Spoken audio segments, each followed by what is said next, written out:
Posso fazer um Por favor. Primeiro eu queria falar uma coisa assim que o meu livro, a Coliguei, a gente está falando dessa torcida mista, a Coliguei para mim foi o caso mais expressivo e importante da história do futebol, talvez mundial, de aceitação das diferenças. Sem dúvida.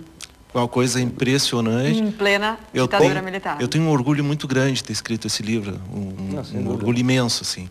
E nesse livro, eu entrevistei, na época, depois eu entrevistei o Roberto da Mata, e ele fala uma coisa interessante. A lógica do torcedor violento é a lógica do nazista. Então a gente faz uma coisa dessa, mas não pode abrir mão da segurança, da prevenção, porque tem aqueles caras que não querem isso. Eles não aceitam o diferente, eles não aceitam a outra cor. Eles são nazistas. E isso tem nos dois, são bandidos, eles têm nos dois clubes. No meu livro, inclusive, eu trago, a gente está falando sobre a questão dos negros. O primeiro negro a jogar na dupla Grenal jogou no Grêmio. Jogou no Grêmio em 1925, o nome dele era Adão Lima. Depois no Inter, aí tem toda uma história. Nos anos 30 o Inter entrou numa crise muito grande, tinha um time inferior, na época era o pessoal que vinha da fronteira, teve a crise de Nova York, quebraram, o Grêmio eram os comerciantes aqui do Moinhos de Vento, o pessoal daqui, então o Grêmio estava melhor que o Inter acabou pegando os negros. E aí tem um depoimento do Lupicínio, aqui no livro, do Lupicínio Rodrigues, que fez o hino do Grêmio, que ele conta que o Inter, inclusive, não aceitou a Liga da Canela Preta na época. Então, isso aí, essa coisa de... eu fiquei muito incomodado no passado, do Grêmio ter passado, por causa daqueles bandidos na arena, aquela menina até não era, coitada, mas ela foi na toada daquela gente lá. Eu fiquei muito incomodado com o Grêmio ter passado por um clube... com um torcedor racista. Não, racismo tem em todos os lugares, são os dois são e são bandidos. Agora, abrindo um parênteses, foi com aquele goleiro, né, o Aranha.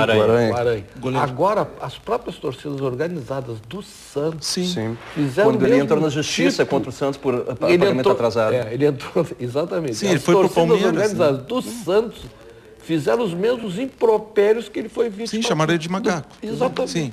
Mas a impressão que dá é que tudo que é conosco aqui no Rio Grande do Sul é para servir de exemplo para geral, né? Sempre acontece, todos os estádios sempre aconteceu, tem em tudo quanto é lugar esse tipo de atitude, e parece que daí aconteceu aqui, aconteceu com o Grêmio, tem que ser tomada uma atitude drástica para servir de exemplo para geral, assim. A gente sabe que é errado, mas é pontual. Não é uma situação. Esse fato, o juiz que condenou o Grêmio no Supremo Tribunal lá Esportivo, teve processo arquivado. Ele tinha depoimentos pessoais no seu próprio Facebook racistas. Terríveis, uma garrafa de Pepsi Cola, Coca-Cola com uma menininha negra. Horrível. Mas isso é uma agressão. A coisa mais paradoxal é que o futebol, que é para ser um esporte popular, assim, de agregação, ainda é, infelizmente, um ambiente extremamente machista, misógino e racista, homofóbico. A gente tem que... justamente isso, a questão da ocupação dos espaços pelas mulheres estados é importante para tirar essa pecha machista e misógina do futebol. Agora, isso é uma questão mundial, né? Não, eu estou falando aqui, exatamente. O futebol... Tem clubes lá, o Zenit de São Petersburgo, na Rússia. Exatamente. O Feyenoord na Holanda, também com alguns torcedores mais violentos na Europa. Sim, agora em Roma eles fizeram uma fonte de 300